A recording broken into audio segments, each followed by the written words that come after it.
This conference will now be recorded. Hi, I'm Mike Lorenz, an alcoholic who was given the gift of sobriety on September 7th of 1985. I was offered that gift many times before that, but had been unwilling to accept it until that time. My acceptance was always conditional, and I hadn't really gone all in on the program.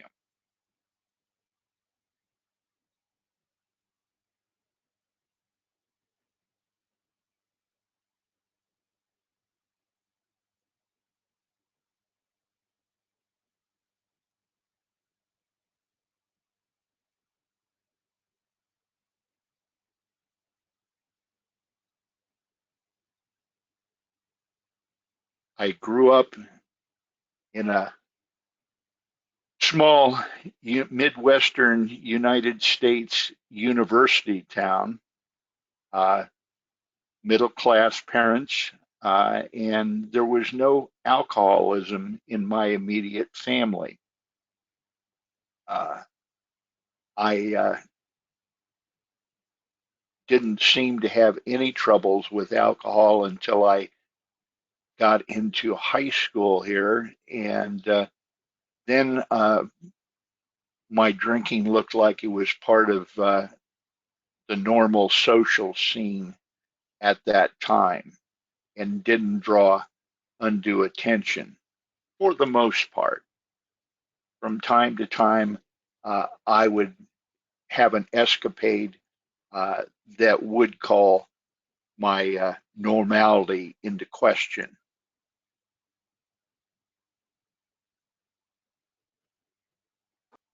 Okay. You can say translate and then I can start translating. It will be much easier for both of us. So, yeah, I'll start translate here. ఆయన పేరు mic Lorenz అండి. ఆయన సుమారుగా 35 నుంచి సూపర్గా ఉన్నారు. దాని ముందు చాలా ఛాన్సులు వచ్చినా ఈయన కంప్లీట్గా యాక్సెప్ట్ చేయటం జరగలేదు ప్రోగ్రామ్ని. కంప్లీట్గా యాక్సెప్ట్ చేయటం జరగకపోవటంతో ఈయన ప్రోగ్రామ్ సరిగ్గా పట్టుకోలేకపోయారు. ఈయన చిన్నతనం నుంచి ఒహాయో అన్న రాష్ట్రంలో చిన్న కాలేజ్ టౌన్స్ అంటారు, అంటే కాలేజ్ ఉంటుంది, కాలేజ్ కాకుండా పెద్దగా ఇంకేం ఉండవు అక్కడ, కాలేజ్ చుట్టూరునే మొత్తం బిజినెస్ అంతా ఉంటుంది. సో అలాంటి ప్రదేశంలో పెరిగారు. ఈయన అమ్మగారు నాన్నగారు పెద్దగా తాగేవారు కాదు, తాగుడుతో ప్రాబ్లం ఉండేది కాదు. కాకపోతే ఈయన చిన్నప్పుడు కూడా తాగేటప్పుడు పెద్దగా ఏమీ రచ్చగా ఏమీ జరగలేదు, ఏదో కాస్త కాస్త జరుగుతూ వచ్చింది అంతే తప్ప ఏదో పెద్ద పెద్ద విషయాలు జరగటం అవ్వలేదు అని చెప్తున్నారు. Please go ahead mic. Before I started drinking, I was very much into pleasing adults. I would work in the principal's office in my school. I would get great grades. I would volunteer for, all opportunities and so forth. And then once I found out what alcohol would do for me, I felt I no longer needed that approval. And my parents thought there had been a demon possession in our house because the kid that wanted to please them so much now essentially gave them the finger and told them, I was going my own way. I went to university. I was fortunate to have the skills to get good grades, and I went to university, and I did well there. But eventually, I outran my ability to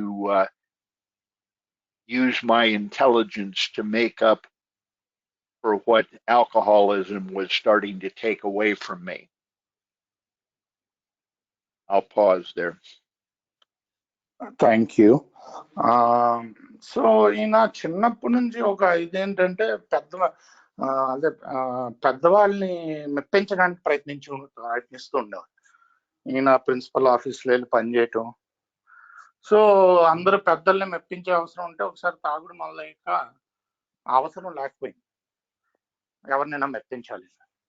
so వీళ్ళు ఇంట్లో ఏమనుకున్నారంటే, ఇదేంట్రా బాబు ఏమన్నా దెయ్యం పెట్టిందా ఈయనకి, మొన్నటిదాకా ఎంతో మంచి మంచి అబ్బాయిలో ఉండేవాడు, అందరిని బాగా అందరితోటి బాగుండేవాడు, సడన్ గా ఈయనేంటి మీరందరూ అంటే లెక్కలేదు, నాకు నా దారి నేను చూసుకుంటాను అన్న ప్రవర్తన వచ్చింది దీనికి అని ఈయనకి ఏమైనా దెయ్యం పెట్టిందా అనుకునేవారంట. సో ఇలాగా కాకపోతే ఈయన కూడా ఏంటంటే వాళ్ళు పట్టించుకోకపోవటం, మందు మొదలయ్యాక ఈయన పని ఈయన చూసుకోవటం మొదలు పెట్టారు. Please go head my. Yes, one of the first consequences I recognized from my drinking was in the spring of 1966. I went on spring break from university and went to Florida and partied on the beach and had a big time. And I was having such a good time that I failed to return back to university in order to do my midterm examinations. Uh, this was a grave mistake in 1966 in the United States because we were then involved in the Vietnam War. And I was promptly ejected from the university and inducted into the United States Army. I go ahead. So ఎలాగా enjoy చేసేవారంటే ఇప్పుడు ఎలాగా మందులో నిమగ్నం అయిపోయారంటే, అప్పుడు spring break అని ఉంటుందండి. అంటే జనవరి నెలలో వారం రోజులు కాలేజీలన్నీ సెలవిస్తారు, జనవరి ఫిబ్రవరి నెలలో. అప్పుడే వింటర్ అయిపోయి ఉంటుంది వీళ్ళకి.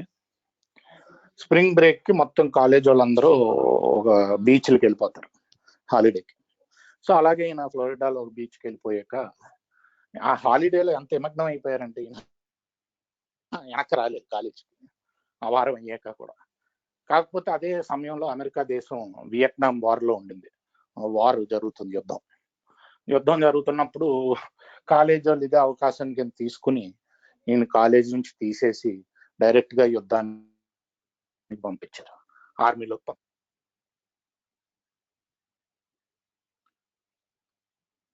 The dean of students that threw me out of college was made a statement that it proved prophetic. He said, "Mr. Lorenz, you are smart, but you're not nearly as smart as you think you are." And with that, he brushed me off down the road. Now, we won't go into it here, but that eventually took me all the way to Vietnam, and I managed to get wounded several times and shot through the neck and nearly killed once. And so my drinking was having profound consequences. Okay. So ఈయన తీసేసేటప్పుడు ఈయన principal గారు ఏమన్నారంటే, చాలా ఈయన ఆత్మగౌరవాన్ని దెబ్బతీసే వాక్యం ఒకటి అన్నారు. నువ్వు చాలా తెలివైనవాడివి అని నీకు అభిప్రాయం, నువ్వు తెలివైనవాడివే, కాబట్టి నువ్వు అనుకున్నంత తెలివైనవాడు కాదని తీసి పాడేశారు కాలేజ్ నుంచి. కాకపోతే అది ఈయన్ని డైరెక్ట్ గా యుద్ధానికి వెళ్ళినప్పుడు, యుద్ధంలో కూడా ఈయనకి చాలా గాయాలు అవటం అయినాయి, ఎన్నో సార్లు గాయాలు జరిగినాయి. ఒకసారి అయితే బుల్లెట్ ఈయన మెడలోంచే వెళ్ళింది, దాదాపుగా చనిపోవటం జరిగింది ఈయన యుద్ధంలో. సో అలాగా యుద్ధ పరిస్థితుల్లోకి వెళ్ళి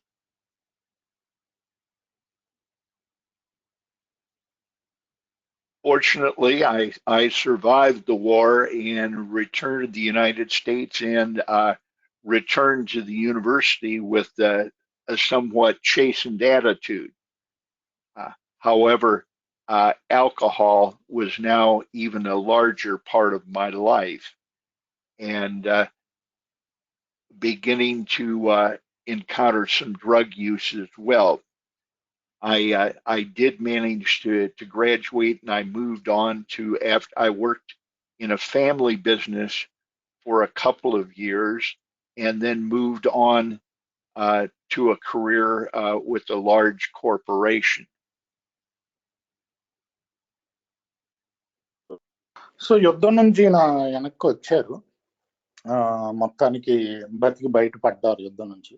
కాలేజ్కి వచ్చారు. ఇప్పుడు ఏంటంటే చాలా ఏదో ఈయన పెద్ద హీరో ఫీలింగ్ లాగా ఎవరిని పెద్ద పట్టించుకోకపోవటం, కాకపోతే తాగుడు మరింత ఎక్కువైంది. ఇప్పుడు తాగుడు ఎక్కువైంది. మరి వేరే డ్రగ్స్ అంటే మానక ద్రవ్యాలు కూడా చేయటం మొదలు పెట్టారు. ఇలాగా కొనసాగుతూ ఉంటుంది యుద్ధం నుంచి. That job in the corporation provided cover and opportunity for a lot of drinking with associates and with customers and with other members of management. I did well there, and in a very short time became assistant to the president of that company. Again, as with the dean years before, I encountered my hubris. The president of that company brought me up short and said, "Mr. Lorenz, you seem to have forgotten you are assistant to the president, not assistant president here." And thus began some of my troubles with that job. So ఈ corporation లో ఈయన తీసుకోవటం జరిగింది. College అయ్యాక corporation లో కూడా బాగా తొందరగా ఎదిగారు. ఈయన అసిస్టెంట్ ప్రెసిడెంట్ అంటే పోస్ట్కి వెళ్ళారు. వెళ్ళాక ఈయనకు ఒకసారి ఆయన ప్రెసిడెంట్, అక్కడ ఉన్న ప్రెసిడెంట్ పిలిచి, "నువ్వు అసిస్టెంట్ ప్రెసిడెంట్ కాదు, ప్రెసిడెంట్ కి అసిస్టెంట్" అని చెప్పడం జరిగింది. సో ఆయనతో అప్పటి నుంచి కొంచెం గొడవలు మొదలు పెట్టడం, అలాగే ఉద్యోగంలో గందరగోళం అవటం ప్రారంభమైంది. Yeah. So as I often did when I was trying to avoid trouble, I shifted jobs within that company and went out and became a salesperson in one of their territories. And again, it all went well for a while. I was making fabulous amounts of money for that time, and buying houses and cars and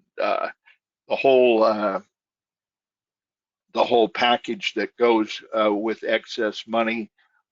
Ski trips to Aspen and going to Hawaii on vacation, all of these things became ordinary parts of my life. But alcohol was lurking over my shoulder. Go ahead. So ఈయన అక్కడ ఏంటంటే ఆ కంపెనీలో ఎప్పుడైనా కొంచెం గందరగోళం అయితే అదే కంపెనీలో వేరే పోస్టులకు అప్లై చేశారు. పెద్ద కంపెనీ అవటంతో వేరే డివిజన్కి మారిపోవటం, అదే కంపెనీలో వేరే చోటుకి వెళ్ళిపోవటం, అలాగా చేస్తూ ఉండేవారు ఈయన. సో ఇలా అలా చేస్తున్నప్పుడు ఈయనకి మధ్యలో సేల్స్ అంటే అమ్మకం సేల్స్ మ్యాన్ గా ఉద్యోగం వచ్చింది. అక్కడ ఈయన బాగా సంపాదించడం జరిగింది విపరీతమైన డబ్బుతోటి. ఈయనకి అక్కడికి ఇక్కడికి సెలవులకి వెళ్ళటం, హాలిడేలకి, అదంతా పెద్ద విశేషం కింద ఉండేది కాదు. అంతా ఒక భాగం అయిపోయింది అనమాట జీవితంలో. డబ్బులతో పాటు ఇల్లులు కొన్నారు, కార్లు కొన్నారు, ఇలాగా సరదాగా హవాయికి వెళ్ళటం, ఆస్పెన్కి వెళ్ళటం, ఇలాగా రకరకాల చోట్లకి వెళ్ళటం, ఇదంతా ఒక సాధారణ జీవితంలో అయింది. కాకపోతే ఇప్పుడంతా కూడా ఈయన వెనకాల తాగుబోతనం అన్నది ఇంకా ఈయన వెనకే, ఈయన భుజం మీదే నక్కి ఉంది. Please. Yes, well, it was in the process of this period of high living that cocaine of the powdered variety made its appearance in my life, along with cocaine and quaaludes and the like, and that was was able to sustain that for a while, but I was not able to maintain my responsibilities. So after a decline of probably a year and a half in my performance, the company fired me. Go ahead.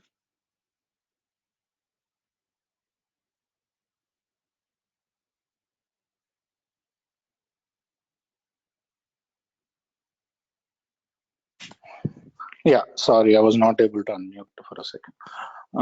So ఇలాగే మంచి ఆ, ఆ, మంచి డబ్బులతో దీని జీవితం సాగుతున్నప్పుడు America దేశంలో cocaine అన్న డ్రగ్ ఒకటి ఎంటర్ అయింది అప్పుడే. అంటే ఇంత ముందు కూడా ఉండేది కదా, అప్పుడే బాగా పార్టీ సీన్ లో రావటం జరుగుతుంది. సో అదిని ఇంకొక రకమైన మత్తు పదార్థాలు ఈ రెండు వాడి ఇంక ఈయన బాధ్యతలు చేయలేకపోవటం మొదలు పెట్టారు. ఇలా ఒక సంవత్సరంన్నర దాకా చూసింది కంపెనీ. చూసి అప్పుడు వాళ్ళు నిర్ణయం తీసుకున్నారు ఇంక లాభం లేదు అని చెప్పి. సో ఇప్పుడు దాని తర్వాత ఏం జరిగిందో చెప్తారు, please. Yes. So I was let go by the company, and this was the time that I finally started to begin to seek out some help for my alcoholism.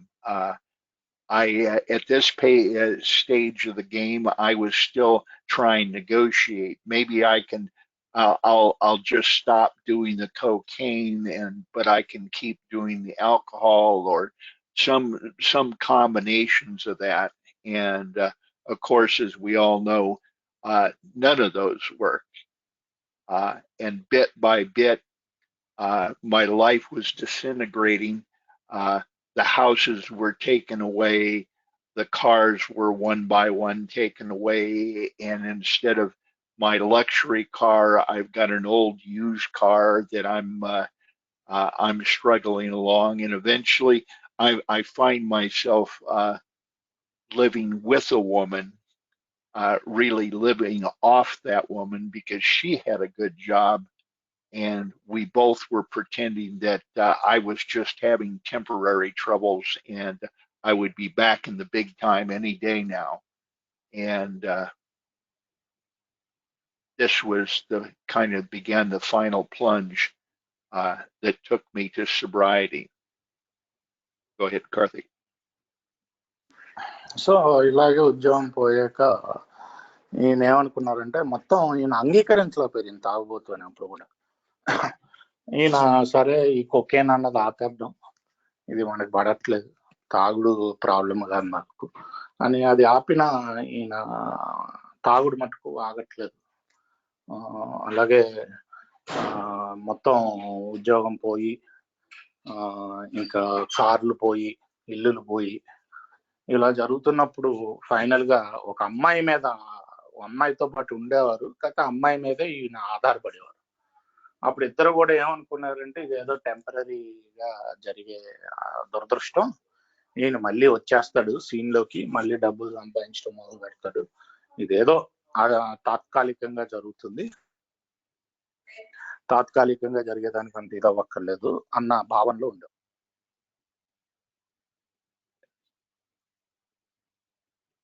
So after numerous attempts, I finally got sober, as I said, on September 7th of 1985, and I had no reason to expect that surrender was going to be any more effective than the ones before. Looking back, I think I was now at depth ready to quit bargaining and try and just become a member of Alcoholics Anonymous and see if I could follow the program there.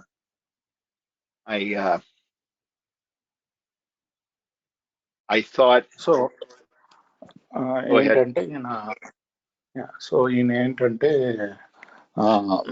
ఇంకా అన్ని పోగొట్టుకున్నాక మొత్తానికి చిట్ట చివరికి ఎన్నో పడి లేసి లెగటం జరిగాక September 7, 1985 ఈయన సోబర్ అవటం జరిగింది. సోబర్ అయినప్పుడు ఈయన ఏంటంటే అప్పుడు కూడా ఆయన అనుకోలేదు నా సరెండర్, నా లొంగిపోవటం ఇంత ముందు కంటూ ఇప్పుడు వేరేగా ఉందని అనుకోలేదు. ఇంత ముందు కూడా చాలా సార్లు ఇలాగే లొంగాను, ప్రతి ఈసారి ఈ ఒప్పుదలకు వచ్చాను, ప్రతి ఈసారి మటుకు ఏదైనా తేడాగా ఉంటుందని ఆ రోజుల్లో అనుకోలేదు. కానీ ఇప్పుడు వెనక్కి తిరిగి చూసుకుంటే ఈయన ముఖ్యంగా ఏం చేశాడంటే అదే బేరం ఆడటం ఆపేశాడు. ఇంతకుముందు కొకేన్ ఒకటే నా ప్రాబ్లము, తాగుడు కాదు, లేకపోతే ఇది కాదు అది కాదు, బేరం ఆడటం ఆపేసి మొత్తం లొంగిపోయాడు. అది అప్పుడు జరిగిన తేడా. పూర్తిగా ఒక ఆల్కహాలిక్స్ అనానిమస్ మెంబర్ గా ఉండడానికి సిద్ధపడ్డాడు. Go ahead. So I experienced the miracle that many of us experienced in Alcoholics Anonymous within a number of years. Well, first of all, I started going to every meeting available. I understand I had the luxury of being able to go to 11 meetings a week at that time, and I was busy with every activity that we would have around Alcoholics Anonymous, and they were considerable in the area that I was in. And within 5 years, the dream had happened all over again. I had a new career. I had a wife. I had a stepchild, and I was back living in a nice house in a good area again.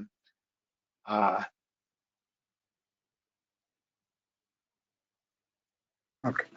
So ఏమైంది, నా మొత్తానికి ఏఏలో ఆ ఒప్పుదలు వచ్చాక నేను చాలా చాలా involve అయ్యి ఏఏలో భాగస్వామ్యం తీసుకోవటం జరిగింది. వారానికి 11 మీటింగ్లు చేసేవాడు ఆయన. ఈయన వారానికి 11 మీటింగ్లు, అక్కడ ఏ సర్వీస్ ఉన్నా అన్ని సర్వీసులు చేసేయటం, మొత్తానికి బాగా భాగస్వామ్యం చేసేవాడు ఏఏలో. ఇలాగ 5 ఏళ్ళు గడిచింది. 5 ఏళ్ళు గడిచేసరికి ఈయనకి పోయినవన్నీ తిరిగి వచ్చినాయి. ఈయన కళ ఈయన కళ ఏదైతే ఉందో జీవితం ఇలా ఉండాలని మళ్ళీ నెరవేరింది. మళ్ళీ మంచి ఇంట్లో ఉండటం మొదలు పెట్టాడు. మళ్ళీ పెళ్లి చేసుకోవటం జరిగింది. సవతి కొడుకు అంటే ఇంత ముందు వాళ్ళ భార్య కొడుకు ఉండటం జరిగింది. ఇవన్నీ కూడా జరుగుతున్నాయి. ఎన్ని బయటికి ఎన్ని బాగున్నాయి. Please go. So this miracle had happened, and I had my desire to drink or use any other substance had been completely removed from me. But something else had taken its place. I had a desire to kill myself, to commit suicide that I'd never had before. And the reason it turns out is that all my life, or all my adult life anyway, people had told me, Mike, if you just didn't drink, you'd be one of our best students. Mike, if you just didn't drink, I would accept your proposal of marriage. Mike, if you just didn't drink, we would promote you into senior management in our company. And all these, and here I hadn't had a drink for 5 years, and I'd gotten everything, but I was completely dead inside.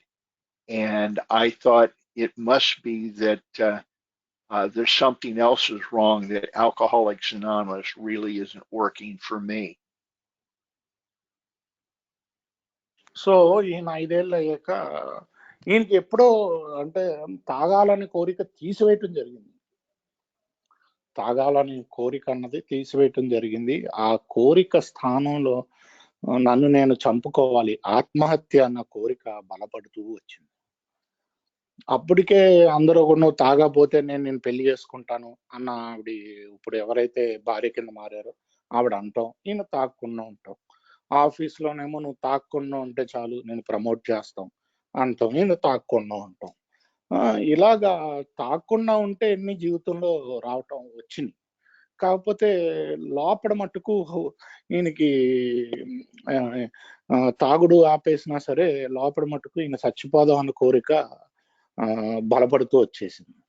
So ఈయన ఏమనుకున్నాడంటే ఏ పని చేయట్లేదురా బాబు అని ఉద్దేశంలోకి వచ్చారు.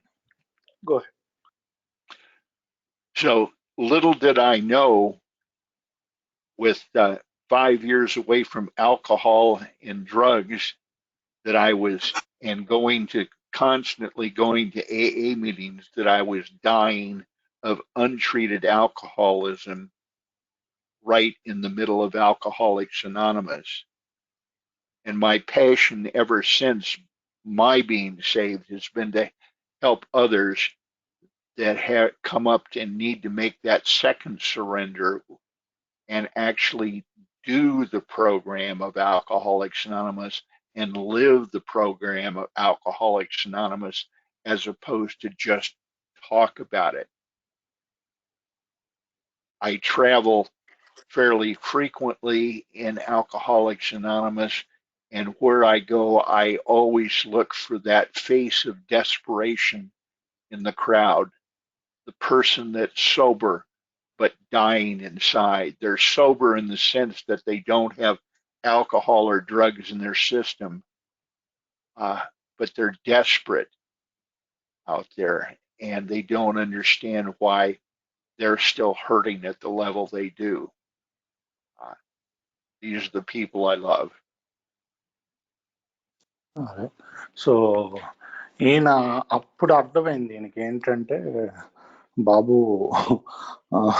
ఇది programme చెయ్యాలి, మాట్లాడటం కాదు అని అర్థమైంది. ఆ రోజు నుంచి ఈ రోజు దాకా ఈయన అలాంటి వాళ్ళకే సహాయం చేస్తాడు. ఎవరైతే ఆల్కహాలిక్స్ అనానమస్ లో ఉంటూ మందుకు దూరంతో ఉంటూ ఇంకా లోపల కోలి చచ్చిపోతూ ఉంటారు, వాళ్ళ కోసమే చూసి వాళ్ళని మళ్ళీ రెండో సరెండర్కి తీసుకురావాలి.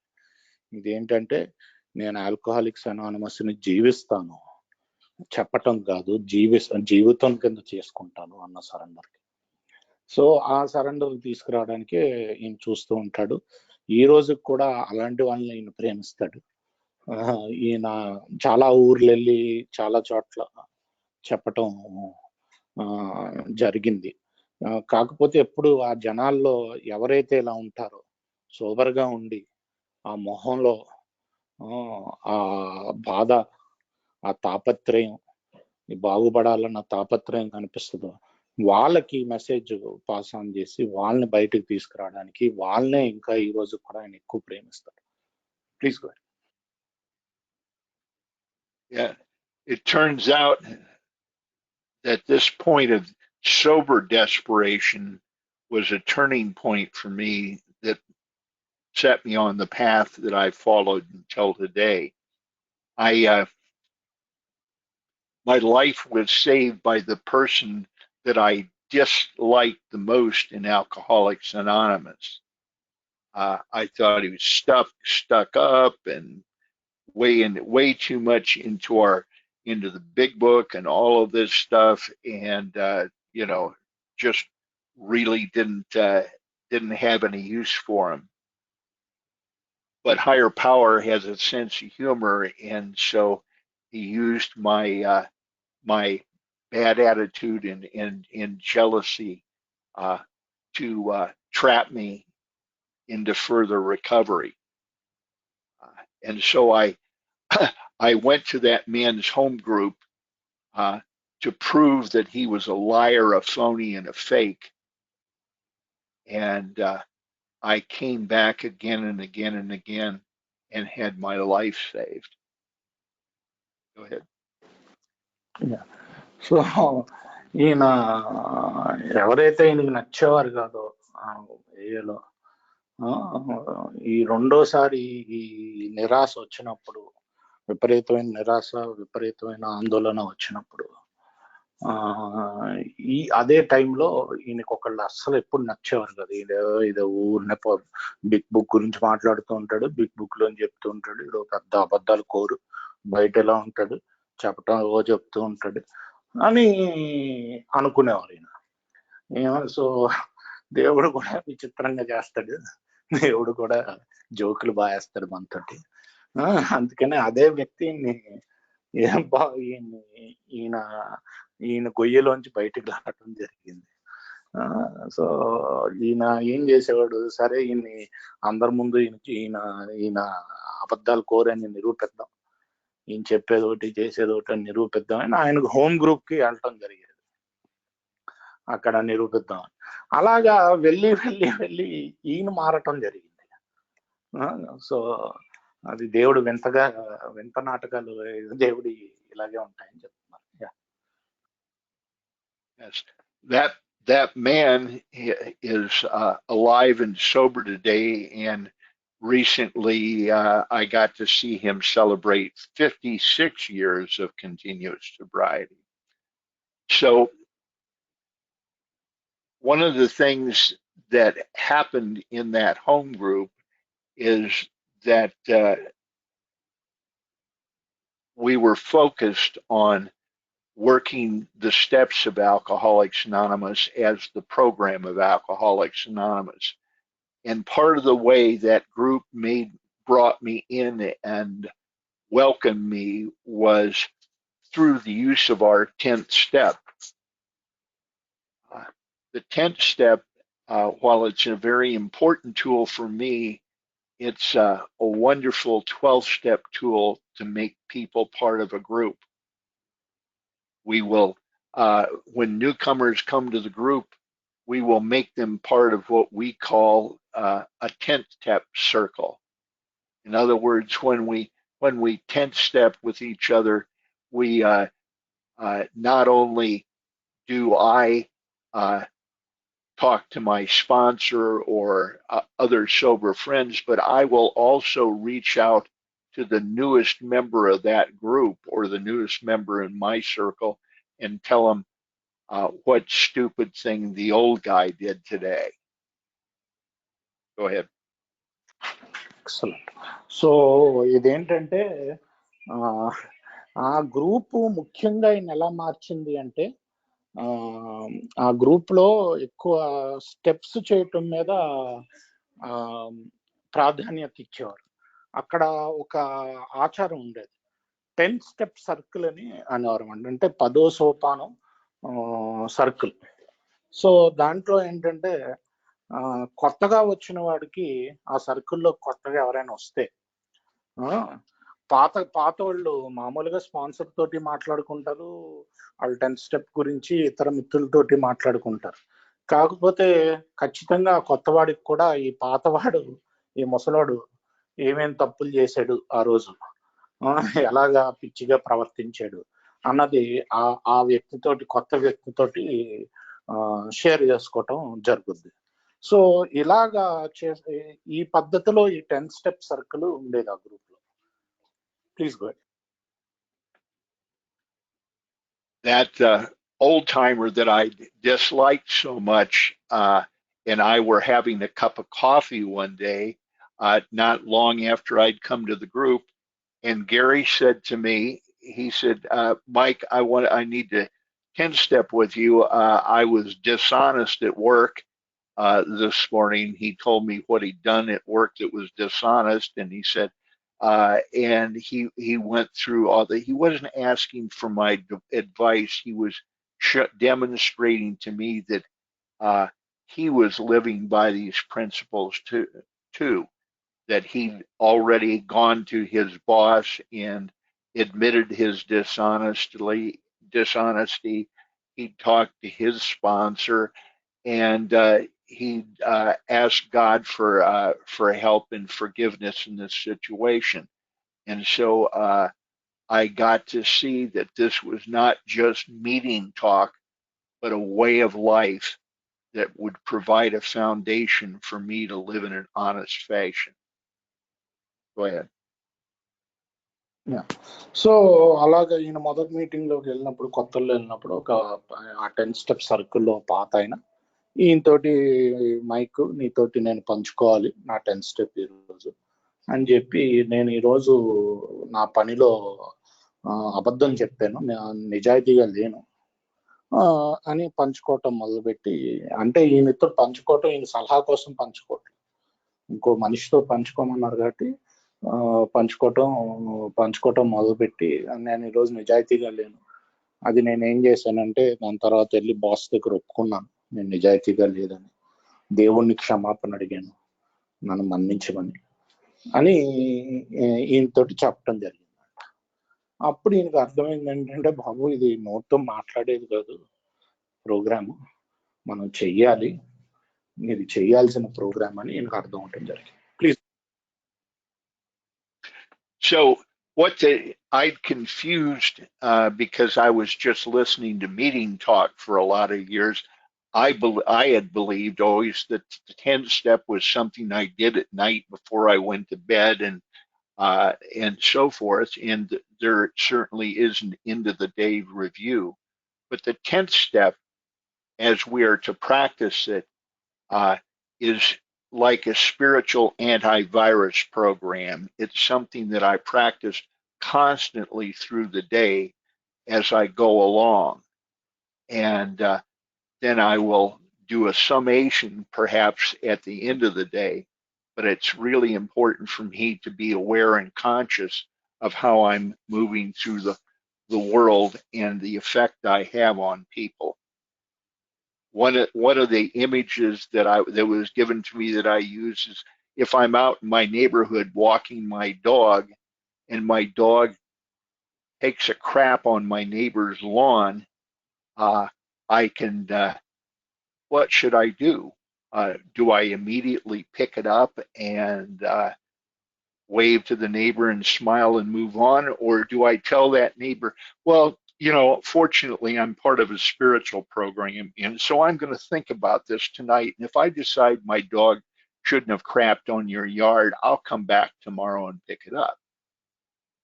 Well, I've created an extra insult there because the delay in addressing this has increased the harm of doing it. So that's why the spiritual life is an immediate life. Right.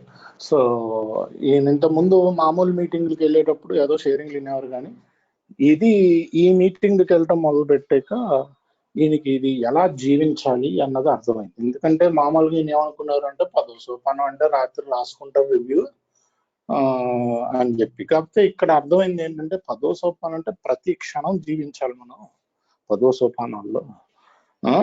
ఉదాహరణ ఇచ్చారండి, ఒకవేళ నాకు కుక్కే ఉంది, నాకు కుక్క ఉంది, నేను walking తీసుకెళ్తాను, కుక్కనే వాకింగ్ తీసుకెళ్తున్నప్పుడు అది పక్క ఇంట్లో లాన్ని పాడు చేస్తుంది. పాడు చేసినప్పుడు అది నేను ఎత్తి ఆయనకి ఒక నవ్విచ్చి పక్కింటి ఆయనకి నేను క్లీన్ చేస్తానులే అని చెప్పి వెళ్ళిపోతానా, లేకపోతే నేను సాయంకాలం రివ్యూ చేసుకుని నా రివ్యూలో నేను అది క్లీన్ చేయాలి అని వస్తే అప్పుడు నేను రేపు పొద్దున్న వచ్చి క్లీన్ చేస్తానని చెప్తాను. ఎందుకంటే అలా చెప్తే కనుక ఆయనకి పుండు మీద కారం జల్లినట్టు ఉంటుంది. అందుకనే ఇమీడియట్ గా చెయ్యాలి. ఇమీడియట్ గా చెయ్యకపోయకుండా పోస్ట్పోన్ చేసుకుంటూ వెళ్తే అది ఇంకా హాని చేస్తున్నట్టు అవుతుంది. అందుకనే 10th స్టెప్ అన్నది ఇమీడియట్ గా, అంటే వెంటనే చేసుకుంటూ ఎప్పుడు నిత్యం ప్రాక్టీస్ చేస్తూ ఉండే స్టెప్ అని ఈ మీటింగ్ వచ్చాక అర్థం. Please go. This has great effects because it also helps keep my ego in check as I move along. An example, several years ago, gasoline prices were extraordinarily high where I was living, and I saw a station that had a price that was way below any place else in our area. So I went in and I immediately began to fill up my tank. And the gentleman working at the pumps said to me, "Sir, please don't top off. In other words, don't overfill my tank." And I looked at him and I said, look, you son of a bitch, as long as I'm swiping my credit card in this pump, I'll pump the gas any damn way I want to. And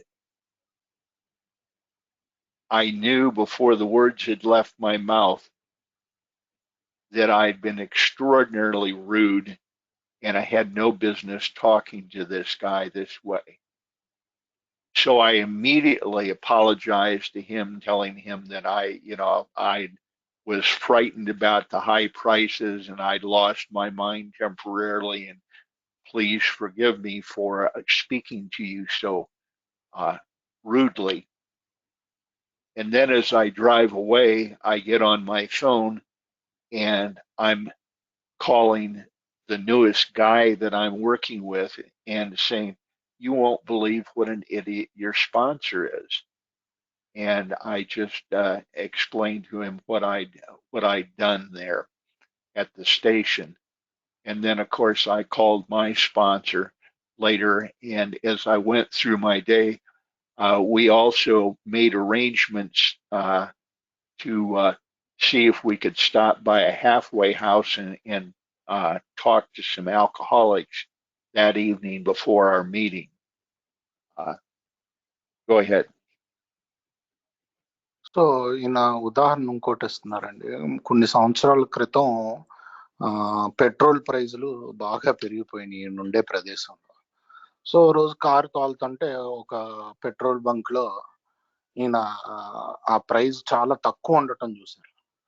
ఈయన హడావుడిగా దాంట్లో car తీసుకుని వెళ్ళి petrol నింపటం ప్రారంభిస్తే ఎవరో వెనకాలైన పైదాకా నింపేసుకోకండి sir అని చెప్పటం జరిగింది. ఈయన ఒళ్ళు మండి, అరే లంజా కొడక, నువ్వు నా కార్డు, నా ఇష్టం, నేను ఎంత దాకైనా నింపుకుంటాను అని అనేయటం జరిగింది. ఈయన నోట్లోంచి మాటలు బయటికి రాకముందే ఈయనకు అర్థమైపోయింది ఈయన తప్పు చేశాడు. సో అందుకనే ఇమీడియట్ గా ఆయనకి క్షమాపణ అడిగి, మీరేం అనుకోకండి సార్, బయట అంతా పెట్రోల్ ప్రైజులు ఎక్కువగా ఉన్నాయి, మళ్ళీ నాకు పెట్రోల్ దొరకదేమో అన్న ఆతృత ఆందోళనలో ఉన్నాను, భయంలో ఉన్నాను. ఆ భయం వల్ల నేను మిమ్మల్ని అనుకోవడం మాటలు అనేసాను.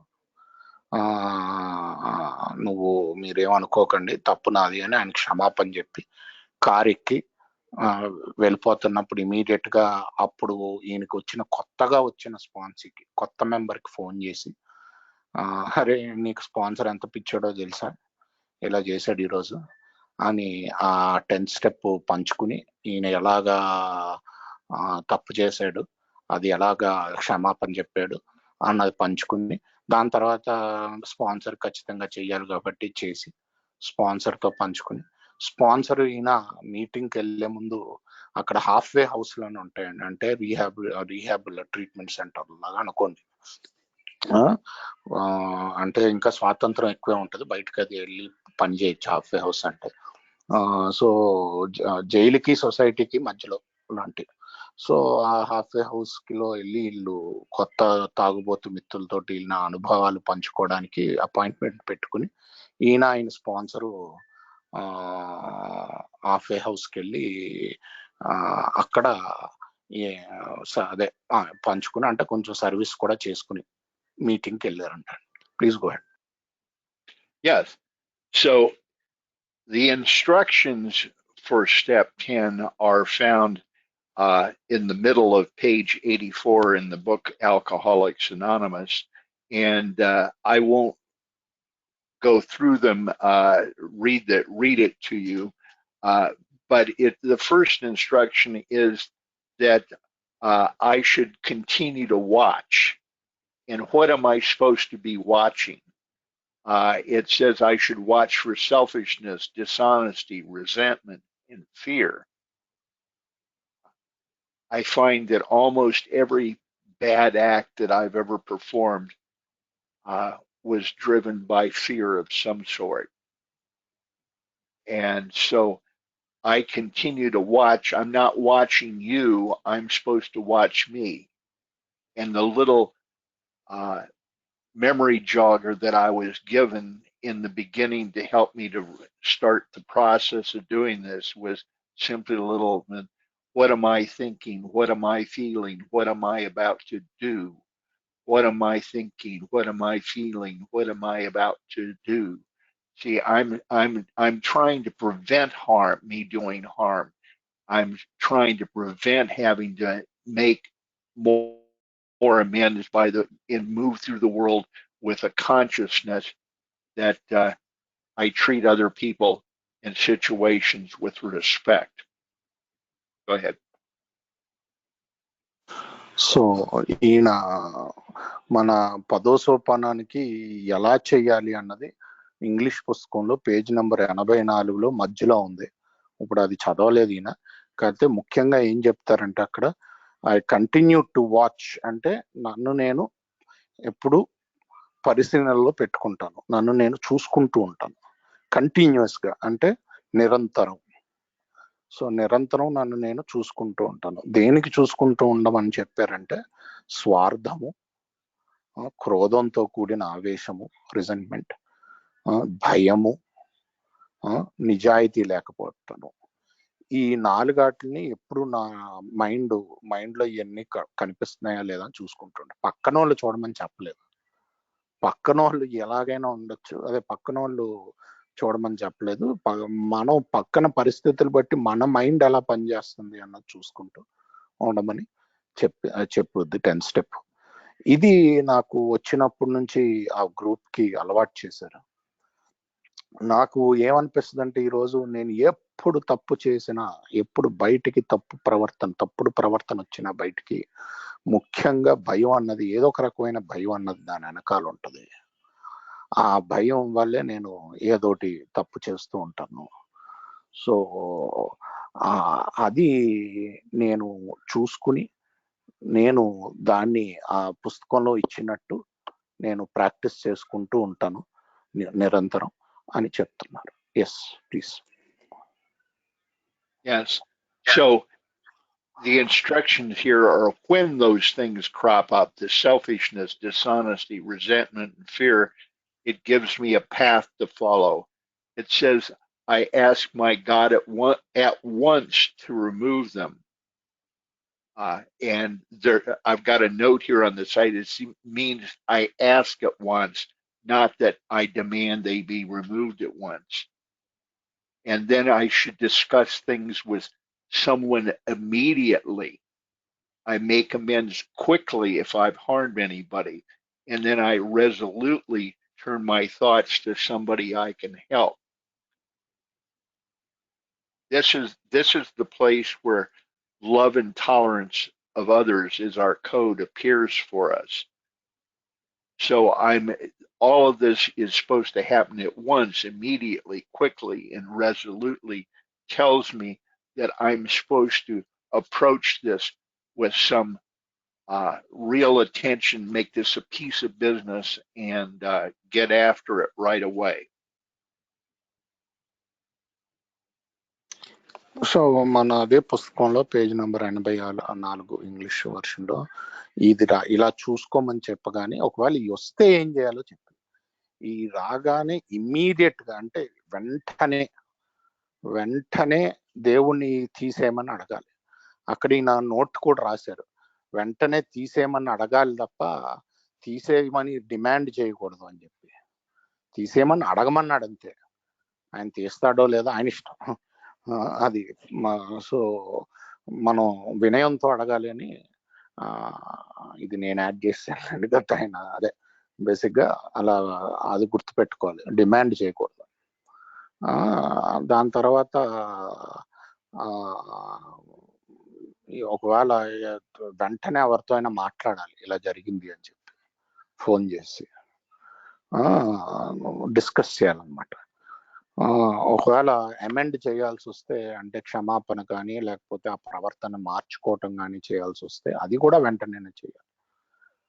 దాని తర్వాత ఇంకెవరికైనా ఎలా సహాయపడాలి అనే ఆలోచనలోకి వెళ్ళాలి. ఎలా సహాయపడగలుగుతాం అని సహాయపడటంలో కూడా మంచిది. సో ఇవన్నీ కూడా వెంటనే చేయాలి. ఇది పోస్ట్పోన్ చేసే స్టెప్ కాదు, తర్వాత చేద్దాంలే అని సాయంకాలం రివ్యూలో చూద్దాంలే అని పోస్ట్పోన్ చేసుకునే స్టెప్ కాదని చెప్తున్నారు. Please go ahead. Yes. So the way I envision this is that what I have is a spiritual recycling process.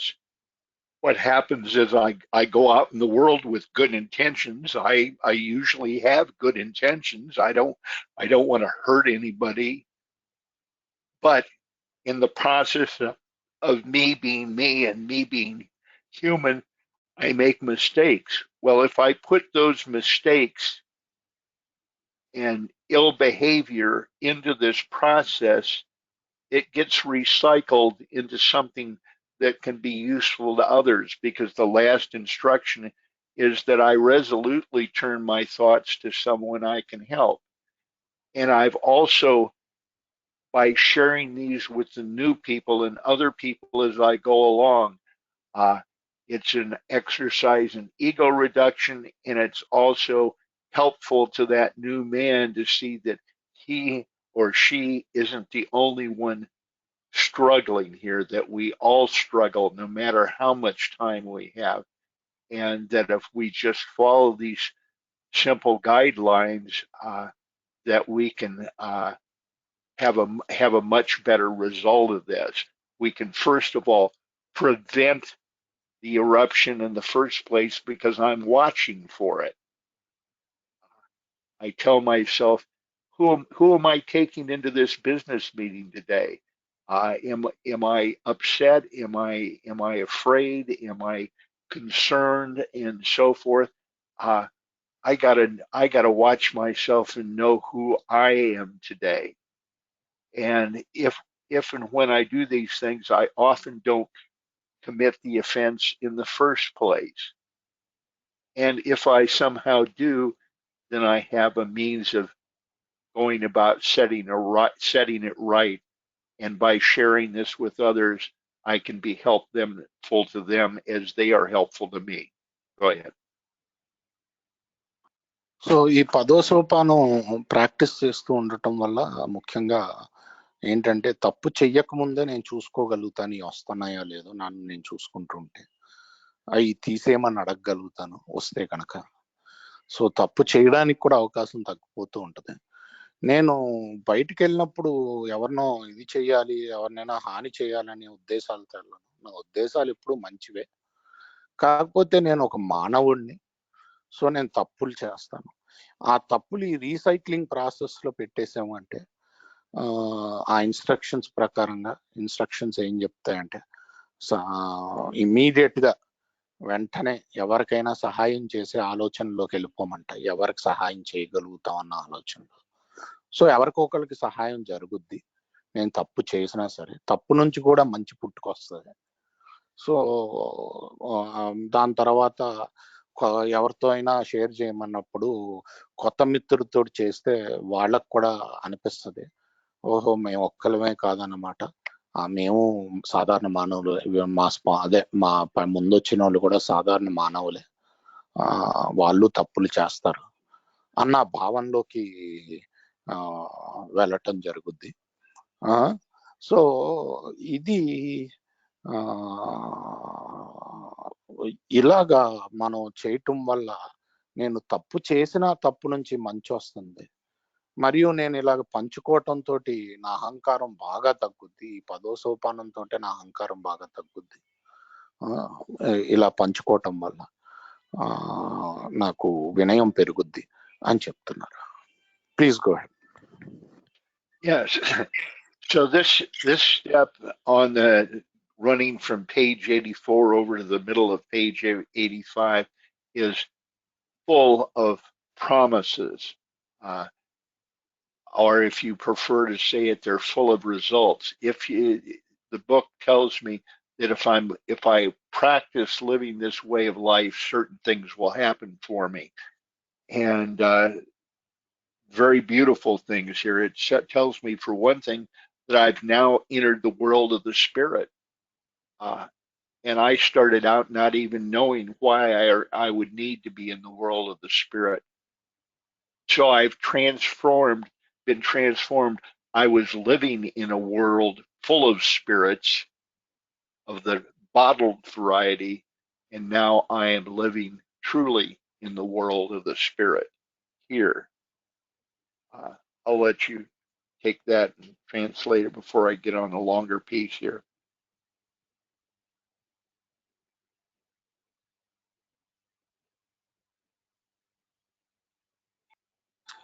So ఈయన ఏమంటున్నారంటే ఈ 10వ సోపానం పేజ్ 84 మధ్యలోంచి 85 దాకా వెళ్తుందండి. ఇక్కడ ఇలాగ చేస్తే కనుక మనకి చాలా అద్భుతమైన వాగ్దానాలు ఇస్తారు. వాగ్దానాలు అనొచ్చు, లేకపోతే రిజల్ట్స్ అనొచ్చు. వచ్చే రిజల్ట్స్ అద్భుతమైన ఉన్నాయి. దీంట్లో మొదటగా ఏమంటాడంటే, నేను ఇప్పుడు ఈ ఆధ్యాత్మికతలో బతుకుతాను, నేను ఈ ఆధ్యాత్మిక జీవితం బతకటం మొదలు పెడతాను అని చెప్తారు. నేను ఇంతకుముందు అసలు నేను ఆధ్యాత్మికంలో ఎందుకు బతకాలనుకునేవాడిని, అలాంటి వాడిని ఆధ్యాత్మికంలో బతకటం మొదలు పెడతాను. సో ఆ మార్పు నాలో జరుగుద్ది అని చెప్తున్నారు. ఇంకా ఏంటంటే, ఇందాక ఒకటి వాక్యం చెప్పారండి, ఈ స్టెప్ తోటే మనకి లవ్, టాలరెన్స్ పెరుగుతాయి. అంటే ఇతర వ్యక్తిని ప్రేమించగలగటం, ఇతర వ్యక్తి చేసే తప్పుల్ని భరించగలగటం, ఆయన మానవుడనే ఉద్దేశంతో. సో ఈ స్టెప్ మొదటి వాగ్దానం ఏంటంటే, మనం ఆధ్యాత్మికతలో బతకటం మొదలు పెడతాం. Will start living in the world of the spirit. Please go ahead. Yes. So the 10th step promises beyond that are found at the bottom last paragraph on page 84, and I'll just outline these for us here. It says, and we have ceased fighting anything or anyone, even alcohol, for by this time sanity will have returned. In other words, I've been given a sane way to live my life here. I was powerless over alcohol, and my life was unmanageable. Second step said that my sanity was doubtful. Now here sanity has returned. I will seldom be interested in liquor. If I'm tempted, I'm going to recoil from it as if from a hot flame. I react sanely and normally, and I find that this has happened automatically. I will see that my new attitude toward liquor has been given to me without thought or effort on my part. It just comes. It's the product of living this way of life. That is the miracle of it. I'm not fighting it, and I'm not avoiding temptation. I feel as though I've been placed in a position of neutrality, safe and protected. I've not even sworn off. Instead, the problem has been removed. It no longer exists for me. I'm not cocky, nor am I afraid. It says this is our experience, and this is how we react as long as I keep in fit spiritual condition. So my spiritual fitness leads to a life of sanity here. I'm done. So ఈ వాగ్దానాలు page 84 చివరిలో ఉన్నాయండి English పుస్తకంలో. ఏమంటారంటే, మేము ఇలా జీవించడం మొదలు పెట్టాక ఎవరితోటి కూడా పోట్లాడటం ఆపేస్తాం, మందుతో సహా. we will stop fighting anything. I mean, so ఎవరితోటి కూడా పోట్లాడం. సో ఇది మందుతో కూడా మనం పోట్లాడాల్సిన అవసరం లేదు. ఒకవేళ మొత్తం శానిటీ అంటే మన 2వ సోపానంలో ఇంగ్లీష్ లో మనల్ని ఇన్సానిటీ నుంచి శానిటీకి దేవుడు తీసుకొస్తాడని రాసి ఉంటుంది. 2వ సోపానంలో, మొదటి సోపానంలో మన తాగుడు ముందు శక్తిలో మన జీవితాలు అస్తవ్యస్తమైంది. 2వ సోపానంలో దేవుడు మనల్ని